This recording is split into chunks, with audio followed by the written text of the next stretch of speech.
talking about? Wait! Okay, now, from the beginning. Hit it, boys.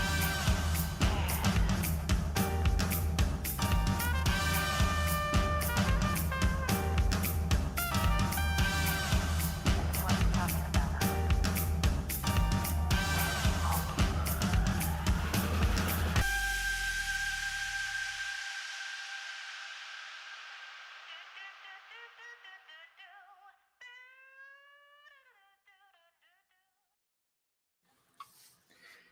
Hey everyone, welcome into the arena, a Multiplatform Gaming News Podcast. This is episode 148. I'm your host, Expat, along with my co-host, Burley of Burleman Gaming. Our other co-host, Turn-Based Carl, he is on hiatus until November. He will be back with us in November. But with us today, one of our community members and a contributor to our show, Fubu87. Welcome into the show. And Hey, you're going to be everybody. seeing more of Fubu87, as we move on here. So want to welcome you in. So thank you so much for joining us today, Fubu. And you're going to be here for the next few weeks at least, and then probably each month coming on once or twice a month, I'm hoping. So thank you so much for joining us today, man. Hey, I love it here. My first experience here was really, really amazing. And when you sent me the invite to come this month, I was very, very excited. I was even 1 hour earlier to join you guys. So I know. I am. Yeah. And Burley, how you doing? You got your Mario hat, you got your Final Fantasy, a little bit of Nintendo and PlayStation mix there, this week. Yeah, no, I'm good. The music was so good for the intro there, pumps it up. And then this was some stuff I ordered for some streams in the future. So I was like, why not wear it, share it in here. Nice. So yeah, I just want to mention something. Today I took a walk out here in Japan to Yodobashi Camera, which is one of the biggest electronic store chains out here in Japan. And on episode 146 with Lord Cognito, we were talking about how there's some instances where in Yodobashi cameras and in a lot of stores out here in Japan, you will see posters for multi-platform games that have PlayStation logo, the brand logos, the Nintendo Switch brand logos, but they do not have the Xbox brand logo on them, even though it is also a game coming to the Xbox platform. Today, saw it again with two different instances. With the Switch version of Hogwarts Legacy, which is coming in November, it had the PlayStation logo and it had the Switch logo, but it had no Xbox logo on it, and it's available for the Xbox as well. And then Persona 5 Tactica, which is coming in November, it had the Switch logo, it had the PlayStation 5, PlayStation 4 logo on there, no Xbox logo. And it is coming day one to Xbox and to Game Pass. So, I mean, yeah, this is something that's really a problem out here, especially, when Xbox is trying to get more of a foothold in the market here. So that's something I just wanted to reiterate and talk about a little bit. And you can see it on my Twitter over at expat_gamer over on Twitter. I put those up today. But yeah, man, I mean, just it's amazing how they're just not even thinking about Xbox, in these brick and mortar stores, unfortunately. But so yeah, I did that today. So yeah, so we got a great show for you. We're going to be talking about Assassin's Creed Mirage's reviews. Of course, Burley and we did an extra take, and it's in early access over on our Patreon, and it should be going to free feeds soon. So we're going to be talking about the review roundup for Assassin's Creed Mirage. The Switch 2 is going to be coming next year, but it looks like they're still going to be making games for the original Switch for at least another year or so. We'll talk about that. PS5, for example, the Naughty Dog studio, they've laid off some employees, and of course we got the news that The Last of Us Part 2 is they're going to remaster it, like they're remastering every game. It's like the PS5 is going to be a remaster machine now, I guess. So we're going to be talking about that as well. Also, Diablo 4 it's coming to Steam. We'll talk about that. And then our topic of the show, we're going to be talking about video game performers and the possibility of them also going on strike. So that's going to be our topic of the show, as well as our picks of the week. So we'll be getting to that. But before we get into that, first, we want to let you know where you can find the podcast. So this is where you can find the podcast in video and audio formats. Discuss what they have been playing, this episode of The Arena, a multi-platform gaming news podcast's ad-free version in audio and video formats, will be going to Patreon after being recorded. So if you would like to support the show and become a patron at the entry tier 1 level at $1 per month and get every episode including exclusive ad-free post-show content in video format when recorded, please visit patreon.com/thearenaproductions for further details. The audio version of the podcast will be uploaded to all free podcast services where you can find us on any podcast app for iOS or Android, and in the video version, it will be on our YouTube channel, The Arena Productions. For the audio version, just download your favorite podcast app and search for The Arena, a multi-platform gaming news podcast. Subscribe, follow us, post a review, and leave us questions, comments, and feedback if you like, if that feature is available there, and spread the word about the podcast. We also have a Discord called The Arena Productions, where you can join and chat with the Arena Productions community, and the podcast audio website is at thearenapodcast.podbean.com, where you can follow us and leave questions and comments as well. For all information regarding the podcast and our entertainment and pop culture related content, along with our blog and forums, visit the official website of The Arena Productions at www.thearenaproductions.com. Finally, you can also follow us on Twitter at The Arena AMPGNP, as well as on Instagram at The Arena Productions. Now, back to the show. All right, guys, time to talk about what we've been playing. I've been playing some Assassin's Creed Mirage. I was playing a little bit of Starfield still as well. New Game Plus, still playing with that. And I wanted to play some of Warhammer 40,000, but I'll probably be playing that, maybe some of that tomorrow. But that's what I've been playing anyway. Burley, how about you? Well, I've been playing Assassin's Creed Mirage. Yep. I've put a little bit more time into that. Mm-hmm. I've been having some fun, but as some stated stuff in that video we recorded, there are some issues with it, and we will sure talk when we go to the review roundup. But I've also been playing a remake of one of your favorite games, Expat, Dead Space. Yeah, that's a great and game, boy, man. Yeah, it's the original Dead Space is really good. I think it is better than 2.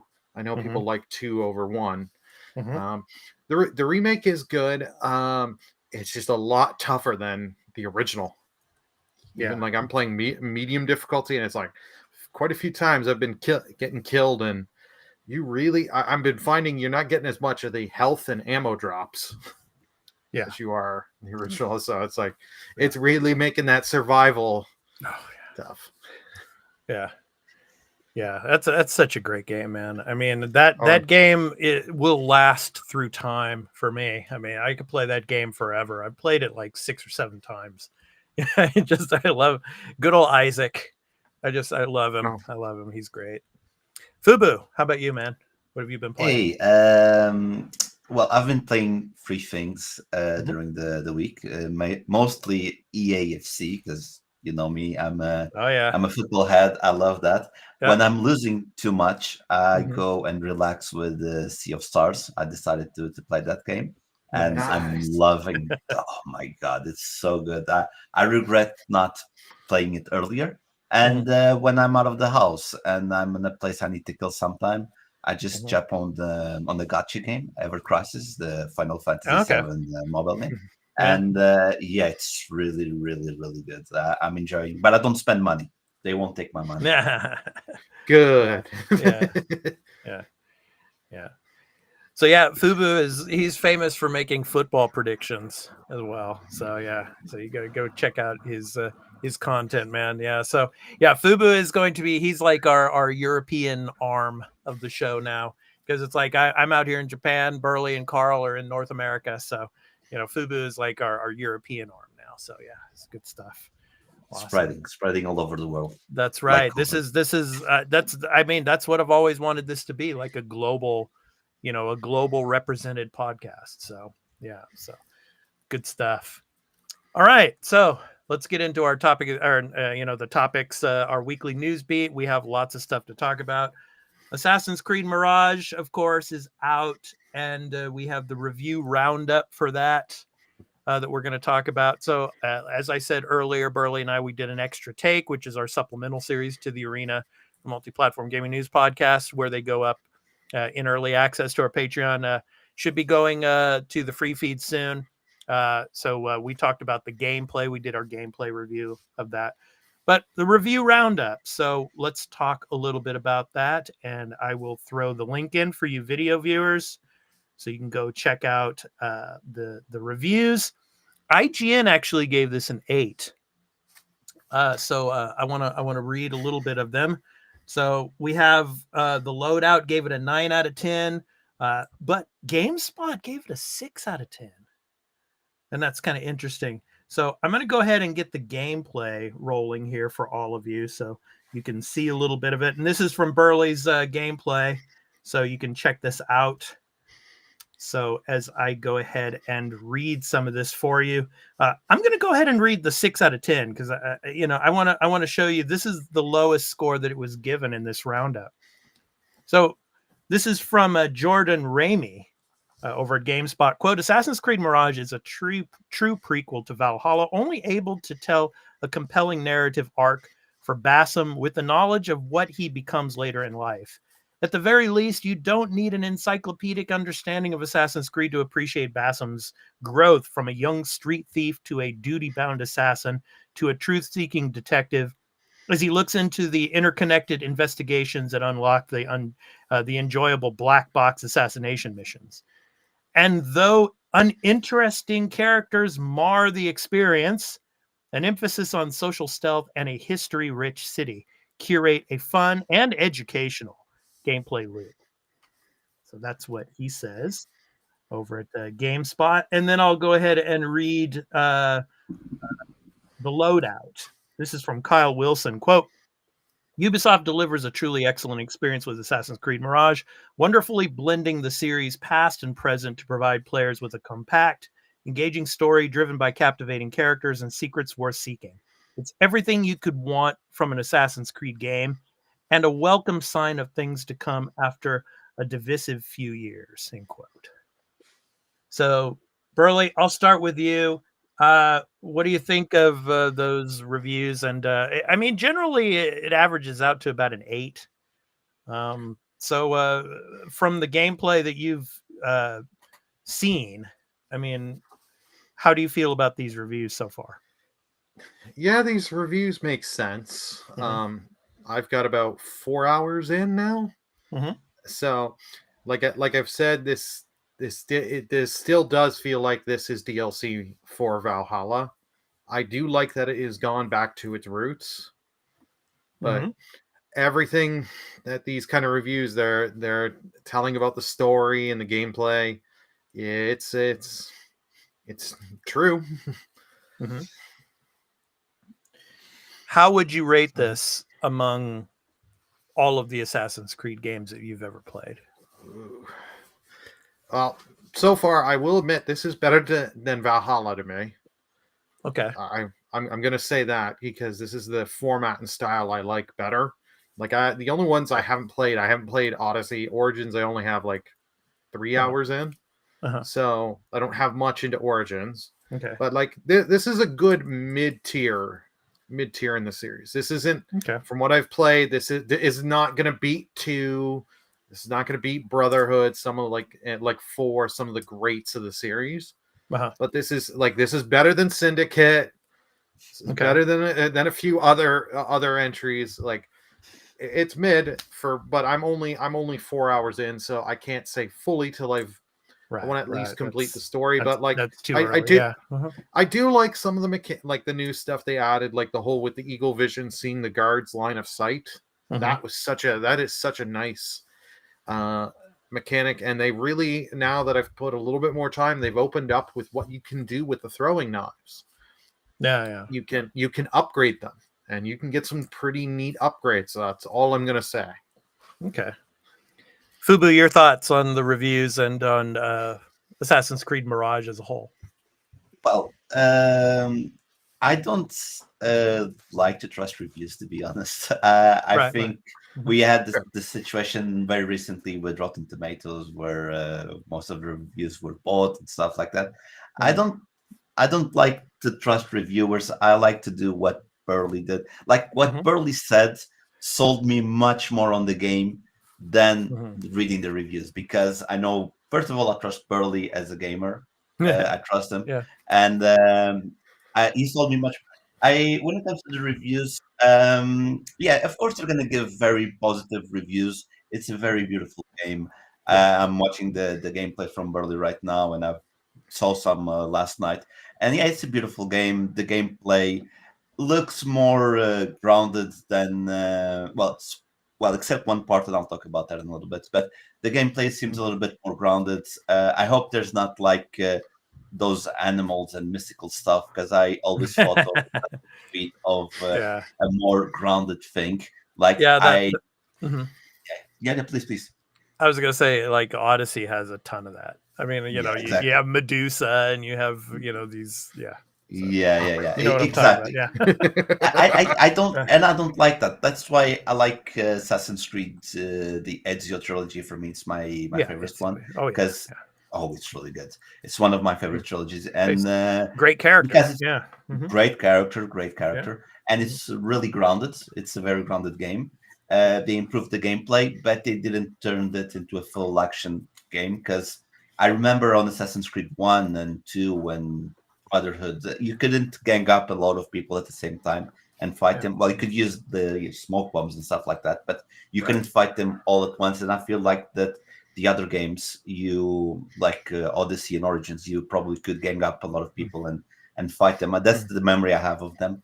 But when it comes to the game, and I hope this doesn't ban me to not come back here, but I'm not a big fan of this game from what I've seen, like, so far. Like what Burley said sold me very well, because I didn't like something, which is the assassin focus. Like he shows up, he disappears, shows somewhere else. It's like I'm playing Final Fantasy 15 with those phase attacks. You know, I don't think, for me, that's not Assassin's Creed. I would rather he attracts the enemy, he kills, then another one comes and he kills them again, and go like that. I don't like mystical stuff, and in this type of game, I like other games. There's like Immortal Phoenix Rising has a lot of mystical stuff. I like that. But when they said that Mirage was coming back to the Origins, I was expecting the Origins, you know, even more stealthy. You couldn't gang up on enemies, like kill like 10 at the same time or whatever. I wasn't. I didn't want that on the new one. I was expecting something more close to the original than this. So I will play this game if it's on Plus, or there's a very good promotion. I will play it. I will buy it very cheap, but I won't pay full price for the game, because it's not what I want from an Assassin's Creed, to be honest. I'll just say this. I mean, I'm one of the biggest Assassin's Creed fans out there, but a lot of Assassin's Creed gamers, and gamers in general, have a very short amount of patience when it comes to these types of games. First, it was, you had the Ezio trilogy, you know, you had the, of course, Altair, you had the Ezio trilogy and all that. And then everybody started getting, we want more. We don't just want all this short, you know, 15 to 20 hour, you know, stealthy type of elemental games. We want more. We want it to be like an RPG. We want a big open world. And so they gave it to you. They gave you Origins. They gave you, you know, Odyssey. They gave you Valhalla. And then about the time of, you know, between Odyssey and Valhalla, everybody wanted to go back to the Origins again. Everybody was like, oh, we don't like, we want it to be shorter. We want quality over quantity. And now they're giving it to you again. So it's like, you know, just be happy with what you get when it comes to Assassin's Creed. I mean, I'll be honest. That's why, sorry to interrupt you, but I remember, and I was one of those fans that didn't want it to go open world. I didn't like when they did the Brotherhood only to focus in one city, which was Rome. I didn't like that part, but nowadays I look back, and I did, for the Platinator channel, I did the platinum of Brotherhood, and it grew on me as years passed, and I really liked it, because I compared Brotherhood to the Origins and Odysseys and stuff. I'm like, no, this was good. This was really good. And I never wanted like open world, like a turn. And then the gameplay changed too much. I think the gameplay changed too much. I think it became more of an action RPG than anything else. I think that's what people got really mad when it came to Assassin's Creed. But I never I enjoyed going to one town and another, like 3-4 towns, but good. But have such a massive open world, I never wanted that for the Assassin's Creed, to be honest. Yeah. I just want to say the thing I love about the games, especially Origins and Odyssey, were the historical tours. I mean, if I were a teacher showing video games in schools, these type of games would be the games I would show, because the historical tours of ancient Egypt and of ancient Greece were just amazing, and they also did that with Valhalla as well. So I'm hoping maybe they do in the DLC package, they'll put in a historical tour of Baghdad, because there were articles saying that the developers, Baghdad was basically ransacked in the 13th century by the Mongols. There was pretty much nothing left of Baghdad, right? So, the historians and piecing together what they did know about this city and then being able to put it together. It made some historians, some university professors weep because of how great it looks. So I'm really excited for that, and that's what I love about the Assassin's Creed games, is you get a chance to see history, and be a part of that. So, Burley, any other thoughts before we move on? My one thing just for this just series in general is it is a great series, but it does need to take a break. Like, they took the small break with Origins. Yeah. It for years was yearly release and then became every 2 years. Mm-hmm. I say take a couple years off. Yeah. They won't do it because it's Ubisoft's cash cow. This is how they pay their bills and make their money. Yeah. I would love for them to take a few years and then retry what they did with Rogue, because Rogue was one I really liked, where you had an assassin go to the Templar and you saw the different side. So doing another game, seeing it from the different side, I would love to see, because we've only done it once. You could do it again and do more, flesh out. And as I've always said, I don't need the big giant. I'm tired of the big giant open worlds. I'm tired of all these on the back of the box. We'll give you 200 hours of gameplay over all this. You give me a good 10 to 20 hour story, because and you make it well, where every time I'm putting turning off the console, PC, whatever I'm playing on, it's like, frick, I want to keep playing, but I need sleep. You're having that conversation. If you can do that every time, you're like, you've got a great thing where I keep wanting to play, and then make good side content. Yeah. You don't need a lot of side content, but make side content, make it good. It'll sell, and it'll be great, and it'll be talked about for years and years to come. Right. All right. It's time to move on. Let's talk about the Switch, guys. So the Switch 2 is coming next year. And what we do know is it will be portable. It'll be just like the Switch that we have now. You'll be able to, play it on the go, or you can hook it up to your TV. It will have an LCD screen. It will not have an OLED screen. That's what we do know, right? But the interesting thing, and we're going to talk about this, will it be backwards compatible? So anyway, I'm going to go ahead and read a little bit of this for you. So this is over from IGN. So the link is coming here. There it is. So for you video viewers from IGN. So Nintendo is expected to launch its next generation console at some point in 2024, but that doesn't mean it will stop releasing games from the 6.5-year-old Switch anytime soon. Speaking to Nikkei, Nintendo President Furukawa Shuntaro-san pledged support for the aging Switch with games through to the end of the 2025 financial year. That means Switch owners can expect new Nintendo games until at least the end of March 2025. Quote, "We are still working on software for the Switch for the fiscal year ending March 31st, 2025. end quote. So, I mean, the Switch that's out now, they're going to make a ton of money this coming holiday season. And then next year, probably around the fall, we're going to see the Switch 2, most likely. And it's going to be just huge during the Christmas season next year. But then again, we're still going to be getting original Switch games into 2025. So the big question that everybody has is it going to be backwards compatible? Will the Switch 2 be able to play those original Switch games? Fubu, I'll start with you on this one. What do you think? Will you be able to play original Switch games on the Switch 2? Or is Nintendo going to say, no, you're gonna have to just buy Switch 2 games for the new console?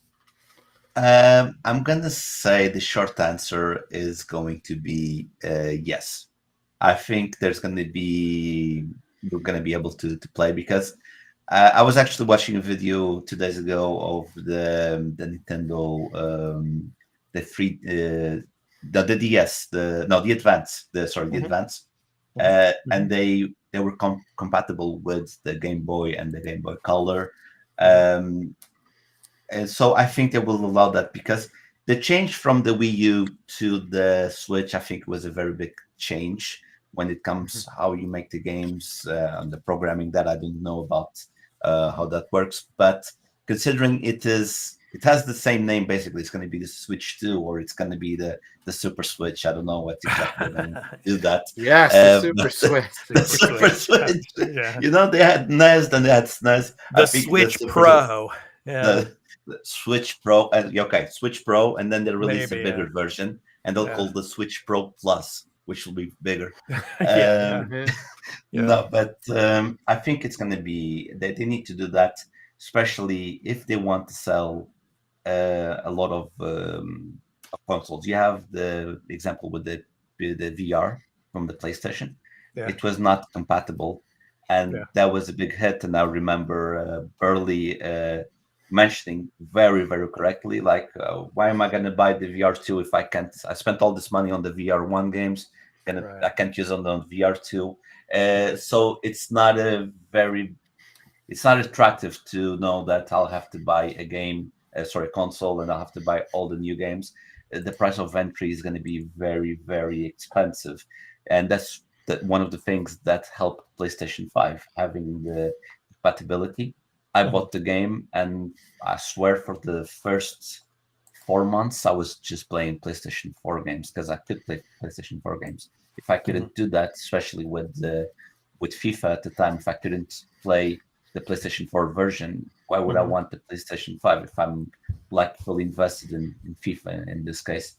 I'm fully invested. So I think it will be, especially if they sell the game in not a holiday season, because from what I've read in the article, they're still planning to put games on the Switch until March. That's when the fiscal year ends.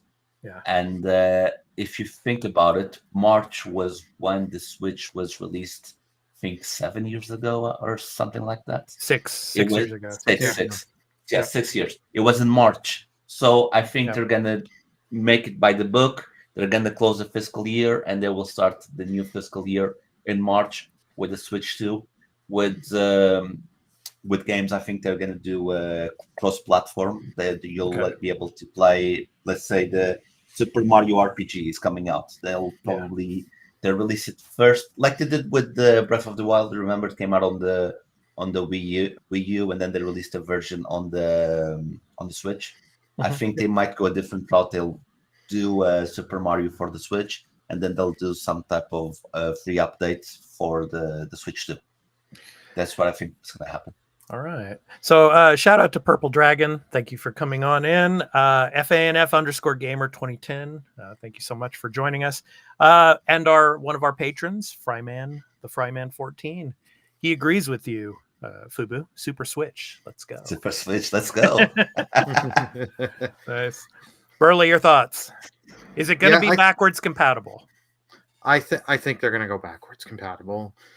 because it is such a huge thing, and with how many units the Switch sold them and the software library with the Switch, and since they said we're going to keep making games till 2025, because Nintendo's always done that. That happened with the NES, Super Nintendo, because you had Kirby's Adventure that came out when the Super Nintendo was out, and it came out on the NES. Like, they're going to keep backwards compatibility, I hope, because it just, if they don't, it's going to be a huge blow of, okay, why am I going to buy the new hardware when if you're still going to release, we've got that Peach game coming out next year, got Luigi's Mansion in the in the summer of next year. So it's like, if you're going to keep releasing games and then I've got to be on 2 different platforms to buy, I might as well finish up stuff on my Switch and let the library build up for the Switch too, especially since Nintendo games very rarely go on sale, and the sales you do get on them are like $15-$20 off. It's nothing like any other platform where you get the real good deals. So yeah, I have a question for you though, Burley. I mean, how many GameCube games are now in the Switch Online service?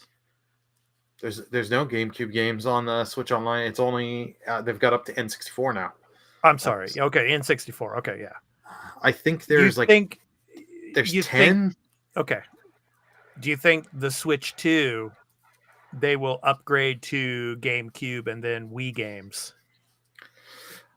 Not right away. That'll be a long time. Remember, Nintendo yeah. is on the drip feed on this. We just got N64 and Game Boy, and up to Game Boy Advance. Nintendo is and Nintendo's been drip feed. Like they're the worst at it.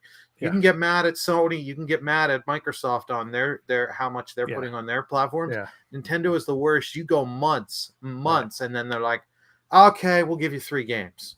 Right. On their Switch Online thing. Like, they're the worst for it. They're gonna drip feed. They're gonna, and they won't change. No, they won't change unless the Switch Online. Let's say it had I'm just pulling out a number, 25 million users on Switch Online.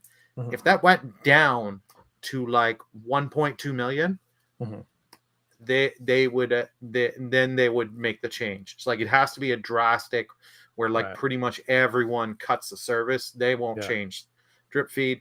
I'm hoping though, one thing I'm hoping with the Switch 2, because because people got there was demos with at Gamescom and they were showing Breath of the Wild and Tears of the Kingdom, and Fubu was mentioning with Super Mario RPG. I'm hoping if we're getting better versions of these where you get the higher frame rate and all that, and they're looking and running better, stuff like that, hey, these are free updates. If you put in the cart or you have the digital down version of these games, it's free. It's not going to be you want it on the new console, give us $20.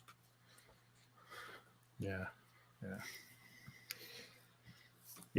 I mean, that Switch Online thing, man. I mean, they really got to revamp that, especially when the Switch 2 comes out, I think. Yeah.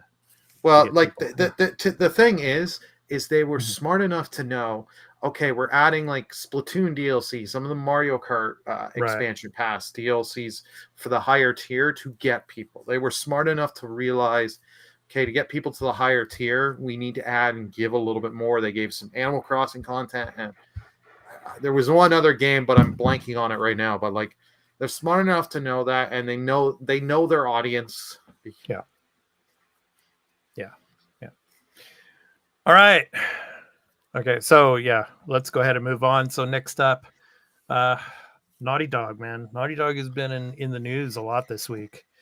First, they're cutting developers, but also the news came out this week or later this week, of course, that The Last of Us Part 2 is going to be remastered, and it's like, who really needs that? That's just my opinion. I mean, the Last of Us Part 2 is a masterpiece in itself. Why do you need to remaster it? I just, I mean, the graphical fidelity and the quality of that game is super high. So, I mean, how much better can that game get? But that's just me. But yeah, cutting developers is the main part of the story. So let's go ahead and talk about that. So let me go ahead and get the link to that story up. So this is from over at Kotaku. So there is a link for you video viewers. So video game industry is currently facing a big wave of layoffs, and even contract developers at PlayStation first-party studio Naughty Dog aren't immune. So from Kotaku, they have learned that the maker of hits like Uncharted 4, Thief's End, and The Last of Us Part 2 has begun cutting contracts short for dozens of workers. But it seems like a lot of this is part-time workers, though, that have been cut. Sources said at least 25 developers were part of the downsizing, but the majority of those laid off were in quality assurance testing. So, yeah, I mean, and there's no severance pay. They just basically have to work until the end of October, and then they're basically going to be let go. So, Burley, I'll start with this one. I mean, what does this mean for Naughty Dog? Obviously, that multiplayer game that they were working on, the Factions. what is it? The spinoff of the zombie shooter from the first game's Factions mode. That's basically been put on ice. So it hasn't been canceled, but it's been put on ice and all. So what do you think of the situation there at Naughty Dog? Yeah, Naughty Dog's not doing the greatest because remember, they helped do their PC port of Last of Us Part 1 on PC. And anyone remembers that was a disaster. It was supposed to come out several times before with the show being concurrent. With I think by episode 2, it was supposed to come out originally. Right. Yeah. And they just kept delaying it. It didn't come out till episode 4 or 5. If I'm remembering correctly, I might be wrong. But it was they kept delaying it. And when it did come out, it was bad. It was just a bad PC port. It took a long time to get patches. And it's Naughty Dog, it's they're all focused all in on one IP. Yeah. It's all it is. Their Factions game, I think it was just they announced it was just going to be called Faction. It's supposed to be free to play, and then because Sony bought Bungie and was using them, because Destiny's done well for them, using them to be okay, judge these kind of games and get some feedback. And they're yeah, you can't really, if you're going to make this a free to play game, you can't microtransaction it well, and there's not a whole lot you could do. So they kind of did that, and then they said they were scaling back developers on Factions. And then, we've heard rumors for years now for The Last of Us 2 remastered for PS5, which I agree doesn't need, but I'm sure they're going to call it the Abbey Edition, and I know that'll make Fryman happy. Naughty Dogs, they're all in on Last of Us, and it's they're also putting the remake out because there are people that didn't play Part 2, even though Part 2 sold very, very well. But you get it out for the time of when the show's second season launches, or just a week or two prior. Yeah, that thing is going to sell because the show was so popular. Right. And you put it before season 2, boom, and it's I'm sure Last of Us Part 3 is being worked on and in development. Yeah. But to these contract workers, this is nothing new. Unfortunately, this is kind of standard practice for the industry. It sucks. It sucks, and it's happening everywhere. I mean, this year especially has been really, really, bad in that sense. World economy is not good, unfortunately. Yeah, of course. Yeah, that's true. So, Fubu, your thoughts on Naughty Dog? Well, I think Fryman won't like what I'm going to say now, but I personally think that The Last of Us 2 was an unnecessary game, to be honest. I think Last of Us 1 is a perfect game on its own, has a perfect ending, it has a perfect everything. But the remaster is related with the layoffs at the company, because it's very simple. They invested time and money on their Factions game, free to play or whatever, how it was going to be. I played the original online game, the Factions Online, and it was a very good experience, because when you play an online game nowadays, especially that type of game, you're used to having a ton of bullets, grenades, and stuff like that. But they introduced the scavenging aspect into the game, and you didn't have that many bullets. So every bullet counts. and I Right. love playing that game. So you understand, I have platinum in the two versions of the game. I have the original one, and I like there was a part that you had to do online. Then when the remaster came out, not the remake that recently, the PS4 remaster, Yeah. the PS4 exactly. PS4. I did the same thing again. I went online again, and because I enjoyed the online content very much, and they prepared the game. They allocated resources to create the game, even if it's in an alpha phase. And now the game is not coming out. Like, they can say it's on hold or what. No, the game is not coming out. If it was supposed to come out, there would be news about that. But no, it's on. They say it's on hold, but it's a nice way of saying that we're going to scrap this. And they're like, okay, we lost a ton of money. What will we do? Well, the first way to save money is to fire people, especially if their contract is over. So that's a business decision. And then how are we going to recoup the money that we lost, make a profit? Well, not everyone, but everyone loved The Last of Us Part 2. Let's do a remake. And at the same time, they will be working probably on a PC port at the same time. And then they'll release also on PC for people that don't have a PlayStation. So they are both related. It is very sad to know about people losing their jobs, but like Burley said, that's something completely normal in their line of work, because everyone gets fired at the end, and when you work for a video game company, because the project ends, you don't need the people, you'll have to move on to another project. If you are very good, you will stay at the same company, but work at a different project in the same company. That's my views on it. I think it's entirely business related, and I don't want to sound cold, but I do agree with that. That's what you need to do. The company is more important. Unfortunately, it's a business decision, but I'll just say this. I mean, they're going to be milking this game for a very, very long time. Neil Druckmann is going to milk this for as long as he possibly can. And with what's going on at HBO, they cannot finish The Last of Us Part 2 in one season like they could the first game. You'd have to rush it. Exactly. So, and they're not going to do that. So, there's probably going to be 2 or 3 seasons of The Last of Us 2, right? And then by the time that season 3 is finished, that's when The Last of Us 3 will be announced, or it'll be ready. And I'm going to tell you this much about Naughty Dog. Everybody's thinking, Uncharted is done. It's finished. It's over.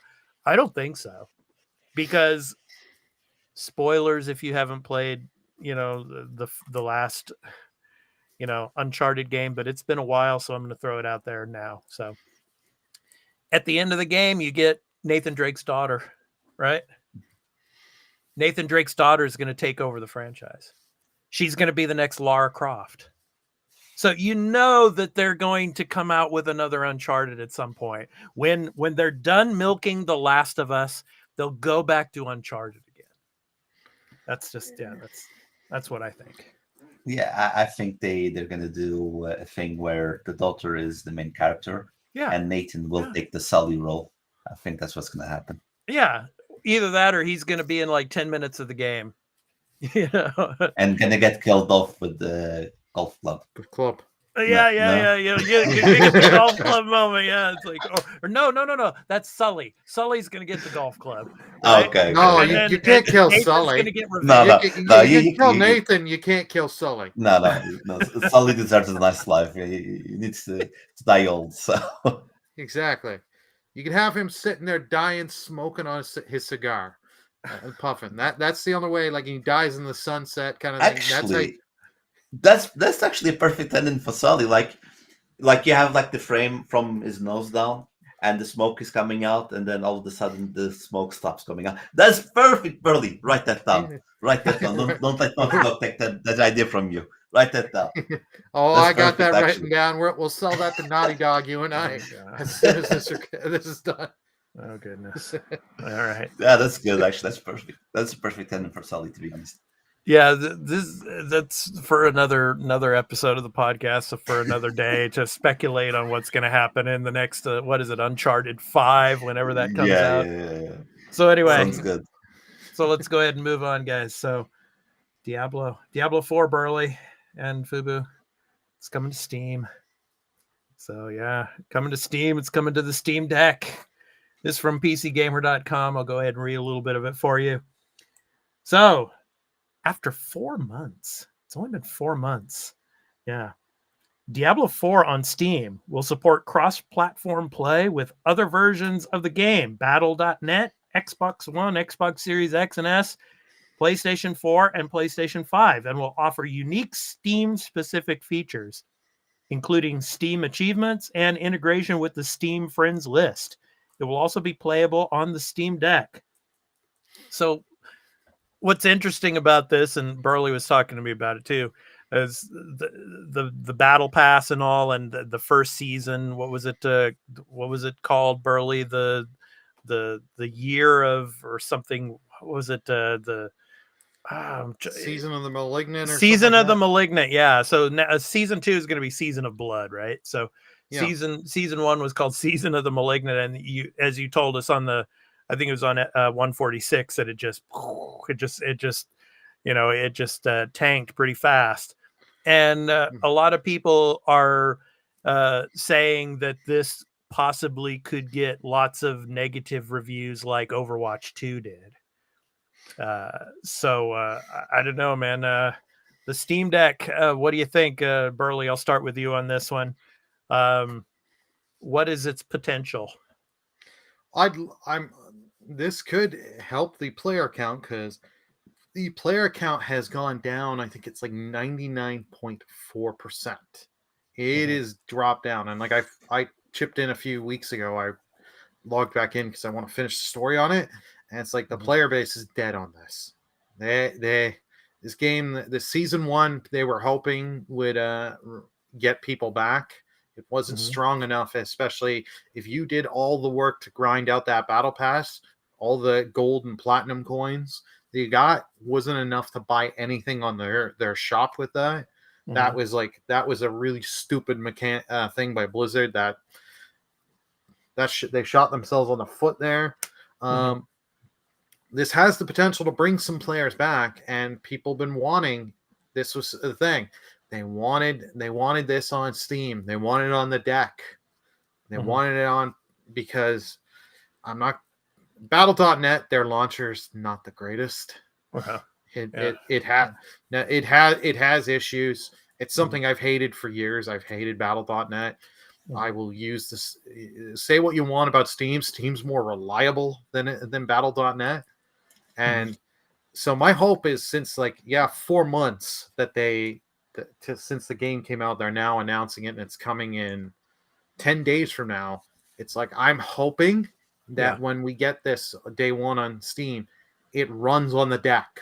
And I'm not just talking like runs like, oh, I can open it and play it. Like it runs good on the deck.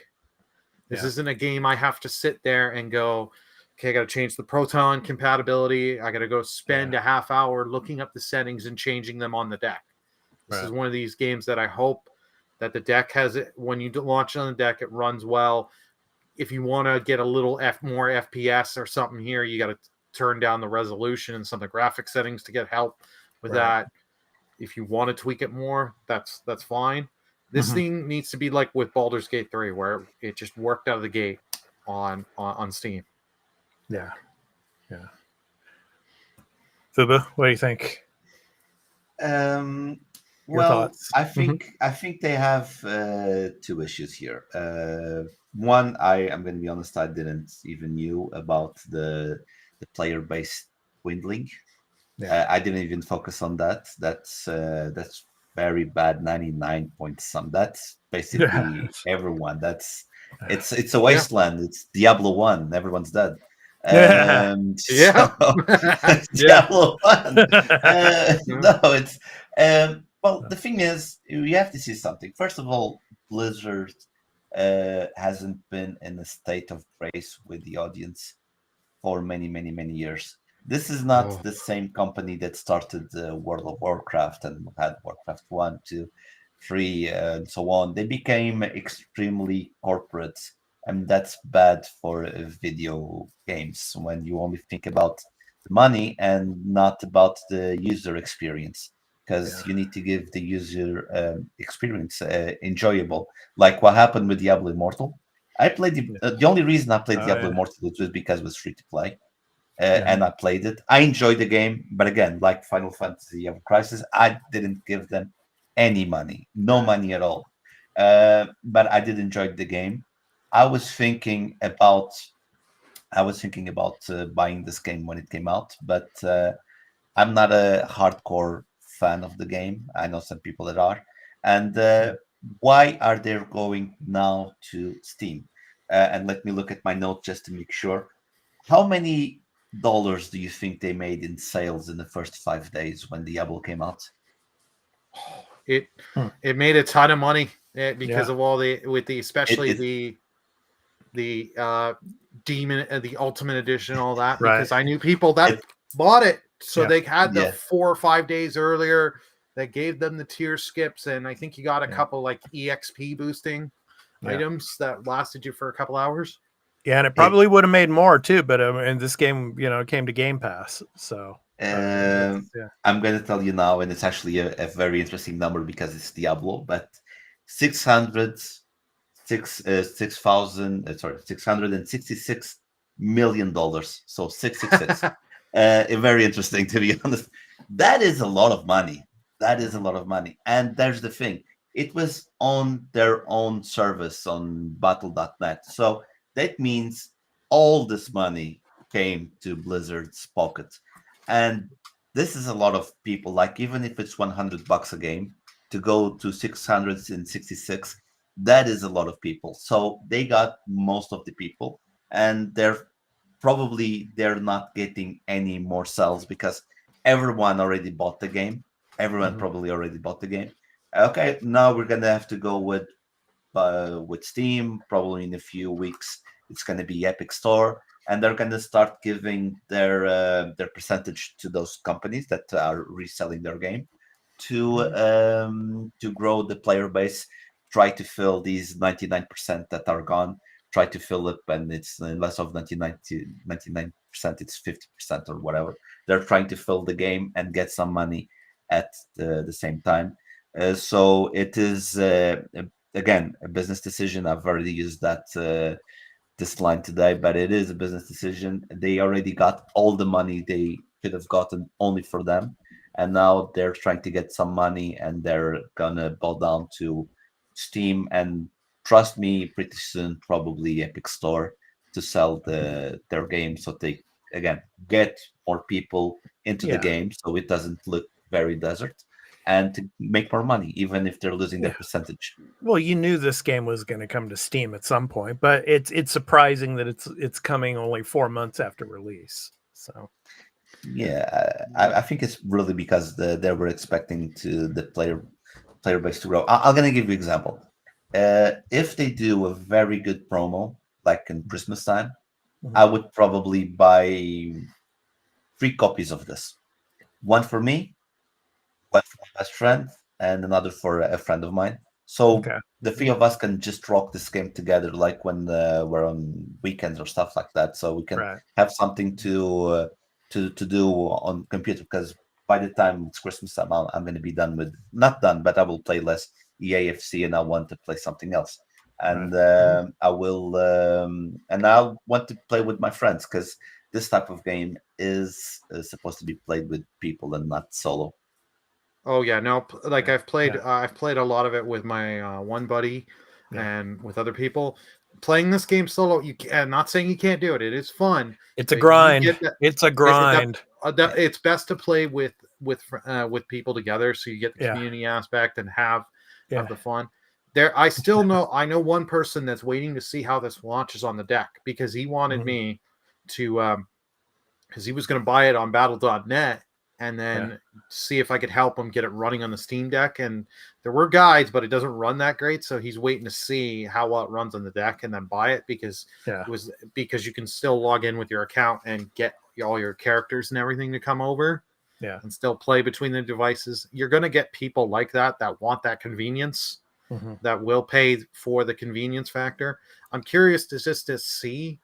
They made a lot of money. They need to invest it in the content, because these seasons, I didn't care. Like, they're now doing stuff for season 2. They've announced world bosses in the game. Instead of spawning every 6 hours, they're spawning like every 3.5 hours. So you get a chance. They're increasing the drop rates for the higher and better gear, which is great, because like when I was last playing, I was getting gear weaker than me that is like 5 levels under what I'm currently at. And I'm like, I have gear that's better that I got in the early 30s, and I'm now 40 in the game. And it's just like, yeah, they said they're giving 40% more experience for season, but they haven't clarified, is that for season 2 or just everything?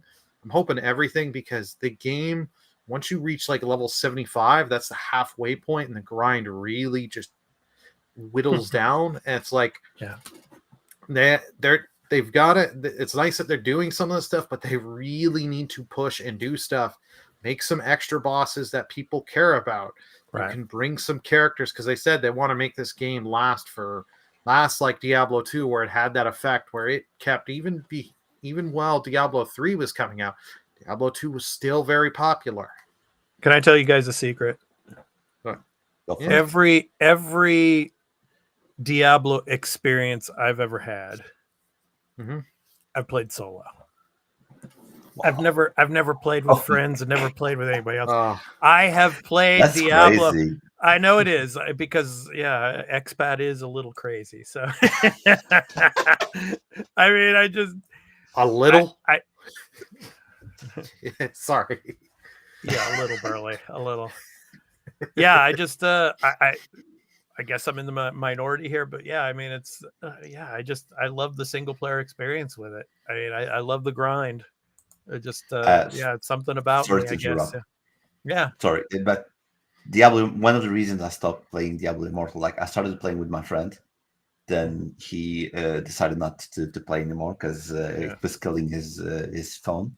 I played a little bit more. I used the BlueStacks and everything, and I was playing by myself, and I was like, oh, no, this is not good.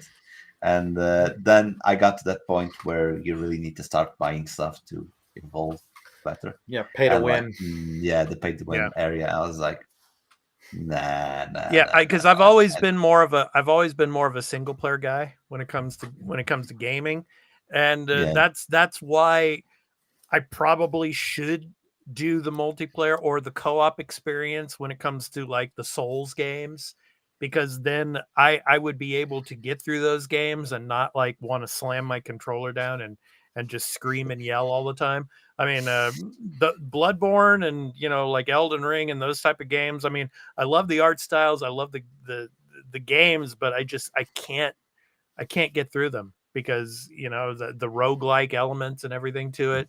And I'm coming from that single player mentality. I got to do this on my own. I got to try it. And then it's like,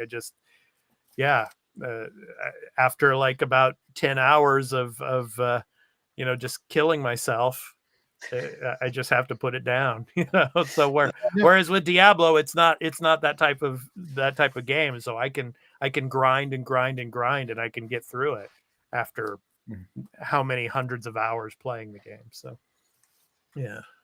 but expat is a strong independent man in video games. That comes from my basketball background. I mean, I'm a very highly competitive person, and that's that I brought that to gaming as well. That's why I play well now EAFC. Like I'm highly competitive. Like, and this happens to me, and this is true. If now it doesn't happen as much because it's easier to get on the weekend league. But a few years ago, which is the highest tier, like best rewards, everything, and the best players are all there. Just so you know, I got invited to the pro ladder for the EAFC. That's how hardcore I'm going in the game. And I remember a weekend that you had to register, and you can only register it until certain time.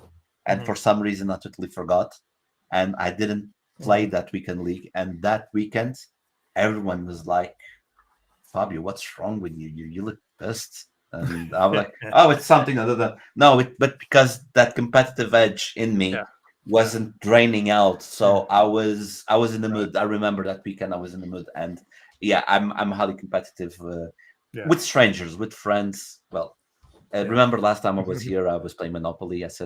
I yelled at my girlfriend because of Monopoly. So it's okay. All right. Well, I think that's in the rules of Monopoly. You have to yell at each other. Right. All right, guys, let's move on. Let's get to the topic of the show. So we've had the writer's strike.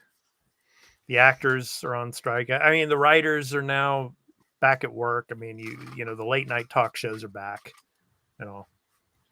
But the actors are still on strike, and if a deal doesn't get done, there's a real strong possibility that game performers are going to strike as well.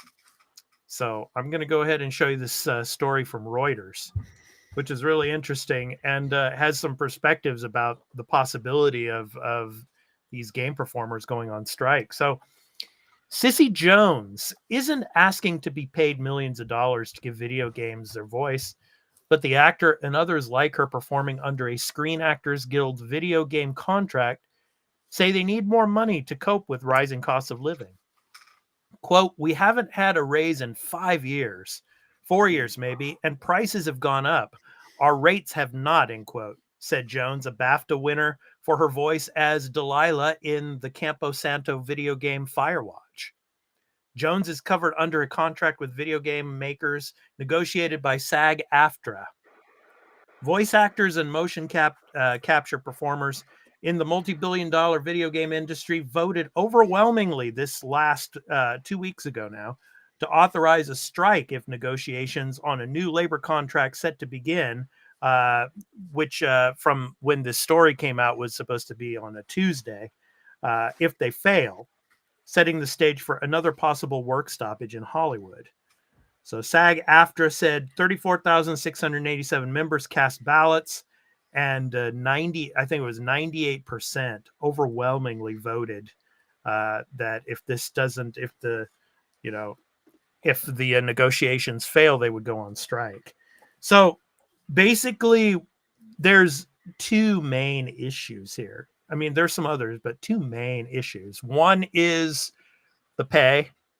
Like I was mentioning at the beginning of this article, talking about they haven't gotten a pay increase in like almost 5 years. But the big concern is AI.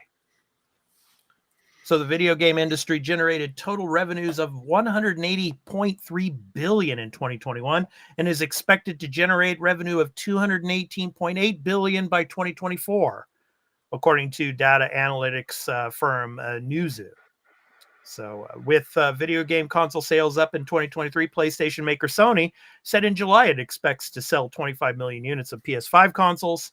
And then it goes on. But the AI has been an issue for writers as well as striking actors covered by TV.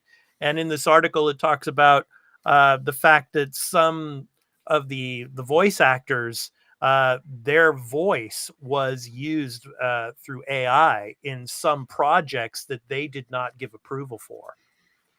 And so that is a major, major concern to these, game performers. And in the Writers Guild strike, of course, AI, when it comes to the writing, was also a big issue, which they were able to work out. So I'm going to throw it to you guys. Fubu, I'll start with you on this one. Is a strike by the game performers imminent, or do you think this is going to be worked out?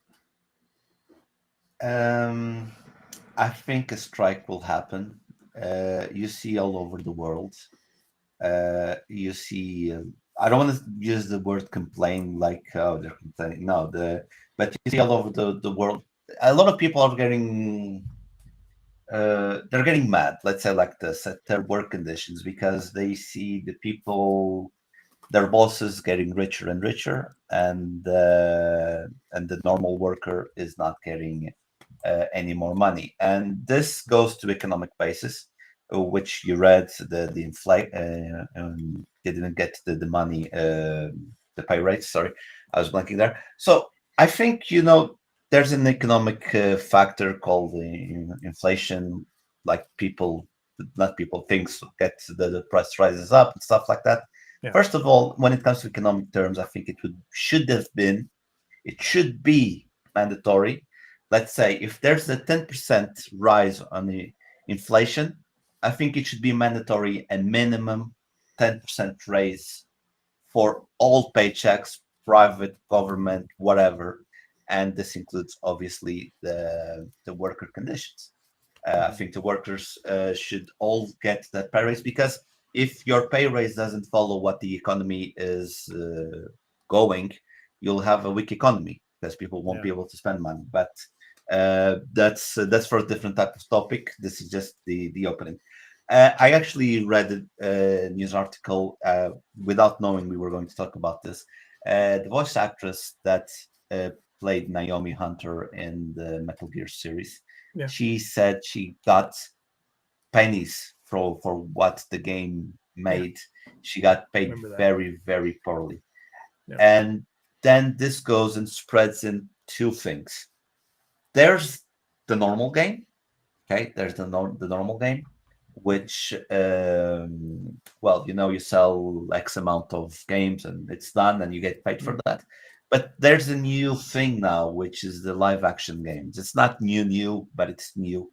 And the live action, and those live action games keeps pumping things. It's a game that never ends. That means a person has work for a long time. That's true. But I think the person should get a percentage of how long the game goes. I'm going to pay you, let's say, $5 for 5 lines. And those 5 lines will be played millions of times, but they're only paid 5 times, They should get like a percentage of how much their voice is used. I think there's something they need to fight for that, because I'm not saying pay $1 again, but just pay 1 penny, and 1 million pennies, it's already a lot of money. I think they should get a percentage when it comes to that. And when it comes to AI, I think AI is a problem, don't get me wrong, but I don't think it's going to be that serious, because AI can do a lot of good stuff, I'll be honest, but they don't know how to read an emotional cue because they are a machine. So when it comes to video games, they can they can use AI, but what the intonation, the pitch, everything will fall flat because the machine won't know how to react at that time. So let's say a person falls down like in a funny way. The machine will read it like the person got hurt, and it's going to be, oh no, instead of, like, let's say if there's a funny fall, oh no, when they start laughing, they won't know how to emotionally read things.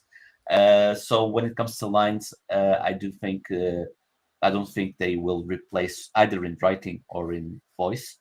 What the other part I think they really need to also work, the actors, is to preserve their image and the likeness with voice and image. They need to preserve that because some people might not want, like, I only work for this project and I don't want you to use this sample anywhere else. And of course, there's going to be other people that will be like, yeah, you can use my image as long as you pay me. So it is something very, very, very hard to write down, because not everyone will agree with what they want to propose. So it's going to be very hard. But to conclude, I do think they need to do a strike to protect themselves in the future.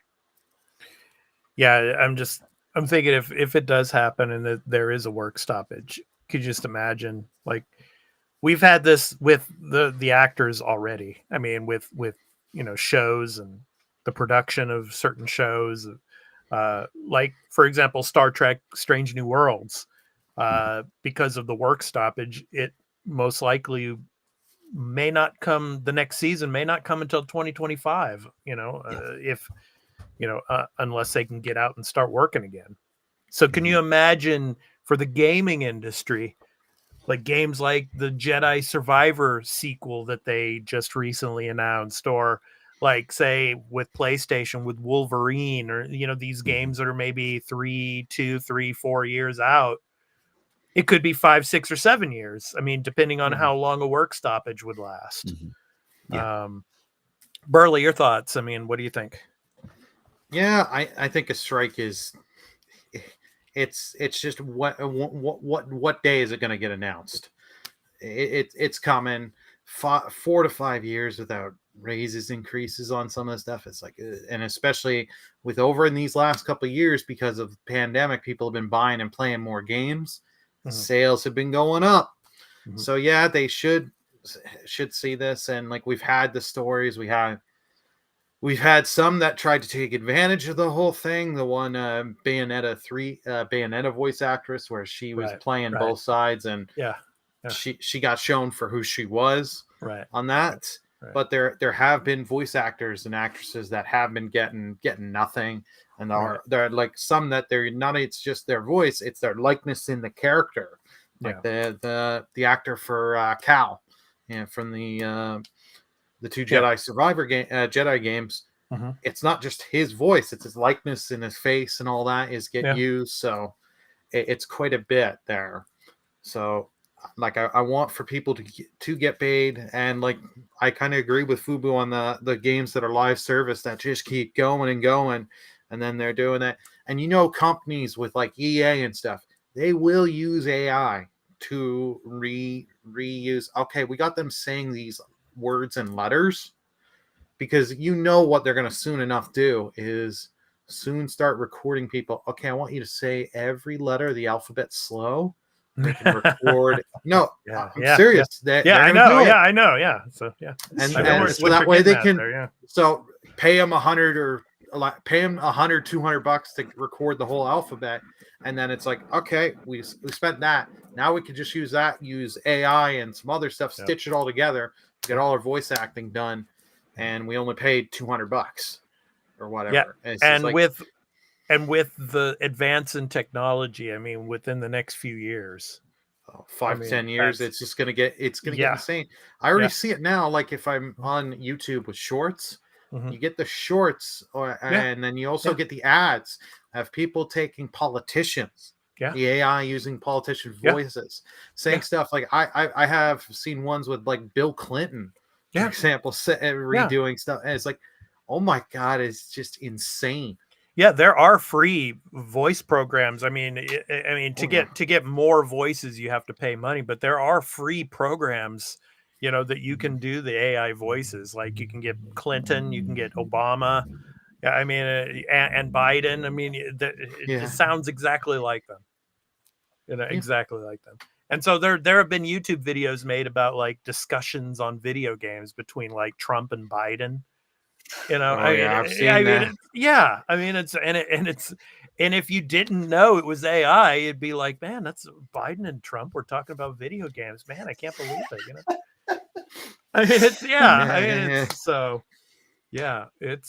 It's pretty scary. I mean, in a sense, how the technology is advancing so quickly, and how humans, and not just in video game development and all, but in just regular jobs, are just going to get brushed aside, because AI can just perform at a much more efficient and much quicker rate. So I don't know, but hopefully the actors, I mean, basically if the actors strike ends, probably obviously the game performers, they work in the same group, so it will probably be resolved in that sense, hopefully. So hopefully soon, because the writers are going to be going back to work. And usually when the writers go back to work, usually some kind of agreement is usually done, for the actors as well. So I don't know. We'll see. hopefully there's no work stoppage, because can you just imagine, like on our channel here on the Arena Productions, me and Burley and Carl, and we were talking about how, like, we at least, we're not just video games here, we're also entertainment and pop culture. So with the entertainment and pop culture stuff slowing down because of the actors strikes and stuff, and a lot of the shows being delayed and pushed back because of the strikes and all, it's like video games, that was our, it's our bread and butter, and we can fall back on video games, and the content here with all the video game coverage and stuff. But could you imagine if they go on strike and video games start getting pushed back too? It's like everything, man. It's like, what are we gonna do? It's like, what? So, but anyway, hopefully that does not happen. So, yeah, we shall see. Yeah. So, but I mean, an existential fight to make sure that they hang on to their rights and their own voices. Yes. I'm not going to dwell into it too much, but where I work in the hotel industry, like I was telling before the show started, and I'm telling you, the island where I live, I'm going to say 85-90% of people work in the hotel industry, in tourism industry, and it is syndication, the union. We have a different name. We call it syndication here. But the union has helped a lot of people, me included. They've helped a lot of people, and they prevent abuses, because companies, and we go with EA, which I'm telling you, I play their games, but they're sorry for the bad word, they're a shit company. There's no other, the way they treat people. And, well, they were voted like America's worst company, I think, a couple of years exactly back. And look, I know that here we don't have that, but I know that in America, for example, there's also the discourse that unions are bad. And I remember watching something that it was an actor, and he was doing an anti-union advertisement, and he was like, "Hey, it's work. I believe in being unionized, but it's work. I need to feed myself." So, but I think that they need to go on a strike. They need to fix up in union. Look what happened with Marvel. They're ganging up to have a union, and projects seem to be better. When you say Marvel, you say everything else that's related with Disney, the VFX artists, and things are starting to pump a little better. Like I saw Loki. We're not going to talk about it, but I saw Loki. I love the special effects on the first episode. It was really, really good, and I'm hoping that it's some impact of like, okay, let's not take advantage of people. Let's not make modern slavery, make them the crunch time. That's the word, the crunch time. And my example as being in the hotel industry, it's very important to have a union here, or else we would be doing crunch time all the time, because we had no one to support me. And if there's something wrong with my job, which is not, I love my job. This one, I really liked it a lot. But I had one issue with a previous job, doesn't matter. And I went to the union, and they say, okay, go to the lawyer. And what I paid for a month was not even 1% what I would pay to a lawyer. So it's really important to be protected in any type of line of work. Type of line of work, you need to be. It's like a car insurance. You really hope you don't need to use it, but it's better you have it just in case. Yeah. But you're glad when you do have to use it. You're glad you have it. Yeah, that's right. Exactly. That's right. That's it. All right. So that was our topic of the show. Let's hope that there is no game performer strike. Hopefully these strikes, all of the strikes, will end soon. All right. So next up is our picks of the week for the week of October 9th through the 15th. And I was surprised that none of us picked Call of Duty, because Call of Duty is coming out. I was surprised you didn't pick the Star Trek game. I was surprised. Yeah. Yeah, I'm a little apprehensive on that one. We'll see. We'll see. I mean, if it's really good after it comes out, I'll definitely play it. But let's go ahead and get to our releases. Releases.com. You go to releases.com and check out all of the games that are coming out this week and for the rest of October, as well as through the end of this year and beyond. So go and check out releases.com. My pick of the week, and it's coming to Game Pass day one. Forza Motorsport, guys. Forza Motorsport. So let me go ahead and read a little bit of that for you. So rev up more than 500 authentic vehicles in Forza Motorsport. From modern race cars to over 100 editions new to the franchise. Engage in thrilling races across 20 vividly realized environments, each replete with fan favorite tracks and multiple circuit layouts to conquer. So it comes out on October 10th. So on Xbox, yes. PC and Xbox Series X and Series S. So yeah, great stuff. Yeah. So Forza Horizon was like, a year plus ago. And of course, now we got Forza Motorsport coming. So really excited to do some racing again. So when it comes to Game Pass day one, if you are a Game Pass subscriber. So check it out. Good stuff. All right. So Fubu, you are up next. What do you have for us? So I have a very nice game called Mercenaries Wings: The False Phoenix. This game is related to the Mercenary Saga trilogy, but it is not 100% related to them. It's like a spin-off, and this game will offer a familiar gameplay, but a separate story and a worldview from the Mercenary Saga trilogy. You don't need to play the Mercenary Saga to enjoy this game. It's a turn-based tactical RPG. It has pixelated graphics, very nostalgic. I really played this game, very nostalgic.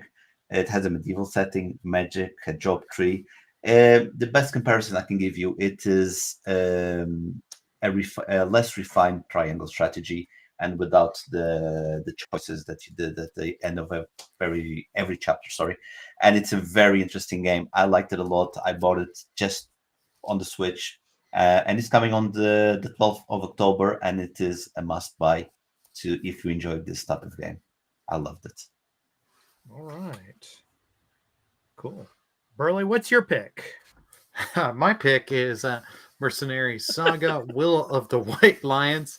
Yeah. Mercenary Saga 1 is a turn-based tactical simulation RPG. Is the first of the series, followed by many solid simulation games, Mercenaries Blaze and Mercenaries Rebirth being the most recent additions to the series. So it is coming Thursday, October 12th, just to PC. But yeah, like this just gives me the Final Fantasy Tactics vibes, gives me triangle strategy, some Fire Emblem vibes, games I love. So it's like, yeah, this is a series I didn't hear of or know of till when we're making the format and being like, okay, pick your pick of the week. I'm looking. I didn't pick Call of Duty because I'm like, I'm got a Call of Duty'd out for a while. Mm-hmm. So yeah. I was the same way, Burley. So that's why I picked Forza Motorsport. Plus, like, no offense, if I was going to play that game, I liked Modern Warfare 2 that they did last year. It'd be, hey, I'm waiting for this deal to go through and just play it that way. I'm not spending exactly because how much it is over here in Canada. Yeah, for me just to buy the base version of the game is $101. That Game Pass patience, man. Yeah. So yeah, and unless someone wants to paint, never mind. So I'm gonna say, as soon as those words leave my mouth, I know certain people will get ideas. Yeah, I never liked playing first-person shooters on PlayStation. Never liked it. I prefer on PC, and there's a huge skill gap that I don't want to try to close that skill gap. I don't touch those games, to be honest. All right. So anyway, check out releases.com for all of the picks of the week that we showed you, as well as everything coming out for the week of October 9th through the 15th, as well as games coming beyond the month of October. So releases.com. So you can check that out. All right. So it's time for some programming notes. Obviously, we have a Patreon, patreon.com/The Arena Productions.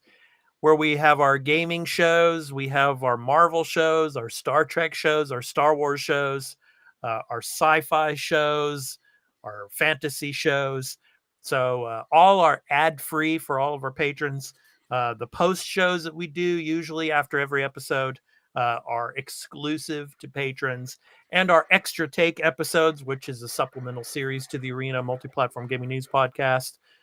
Those are they go up in early access for patrons before going to the free feed. So yeah, a lot of content that we have over there, and please check it out. We do have a 7-day free trial for all of our tiers over there, and there are no strings attached. You can come and check out all of our content, and if you really like what you see, think about, of course, helping us with all of our content and helping us make greater content for you in the future. So patreon.com/The Arena Productions. So really cool stuff. And some of our videos that we've just put up, which is, of course, ad-free on Patreon as well as on the YouTube channel here. Star Wars Ahsoka Part 8, The Jedi, the Witch, and the Warlord. My recap and review of that episode of Ahsoka. That is on both Patreon and on YouTube now. So please check that out. And just after we finish recording the episode of the podcast here, we are going to be doing our Season 1 series discussion of Star Wars Ahsoka. So stay tuned for that. That should be going up to the channel sometime tomorrow. So we're really looking forward to that. And on the Star Trek side of things, Star Trek Lower Decks Season 4, Episode 6, Parth Ferengi's Heart Place recap and review, which I did as a really funny episode. Really cool stuff. We had good old Rom from DS9, his voice in the show. It was really cool. So, yeah, good stuff. So please check out our Lower Decks recap and review for this past week. And finally, Loki Season 2, Episode 1 recap and review. I put that up today. So, yeah, great stuff. And like Fubu was saying, the special effects in that episode were really cool. So please go and check that episode out as well. So great stuff over on our Patreon and, of course, here on the YouTube channel. And one more thing about the YouTube channel, our channel here, The Arena Productions. The Arena Productions Live is coming back next Monday. So every weekday, Monday through Friday, from 4:30 a.m. Pacific Daylight Time, 7:30 a.m. Eastern Daylight Time, we will be back. Burley and I will be doing the Arena Productions Live. So talking about the day's gaming news as well as entertainment and pop culture related news. So that should be really fun. So looking forward to coming back to that this coming Monday. So please stay tuned for that here on the Arena Productions YouTube channel, which we will be recording live on weekdays. So the Arena Productions Live is coming back. So looking forward to that. All right. So with that out of the way, what are we going to be playing this next week? I'm going to be trying to play some Warhammer. I got to play that game Cocoon. I've heard really great things about it. I'm going to try to play some of that. As well as on the PlayStation side, probably going to, probably play some more Jedi Survivor, a little bit of that. So yeah, so a lot of stuff to get to this coming week. How about you, Burley? For me, it'll be keep playing some Mirage as well as Dead Space Remake. Okay. Those are my two main games for the next while. Okay. All right. And Fubu, how about you? What are you going to be playing this next week? Well, the answer is simple. It's going to be EAFC. It's starting to vamp up. It's like they're opening the like I need to practice for the pro ladder that I told you about.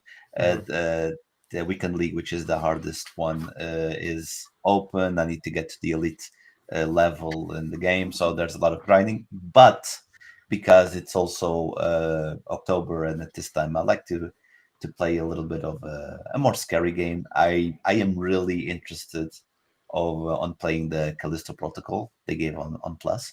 I really want to try it, and I'm going to take the advice from Burley, and I'm just going to upgrade the stun baton and just whack them. That's what I'm going to do.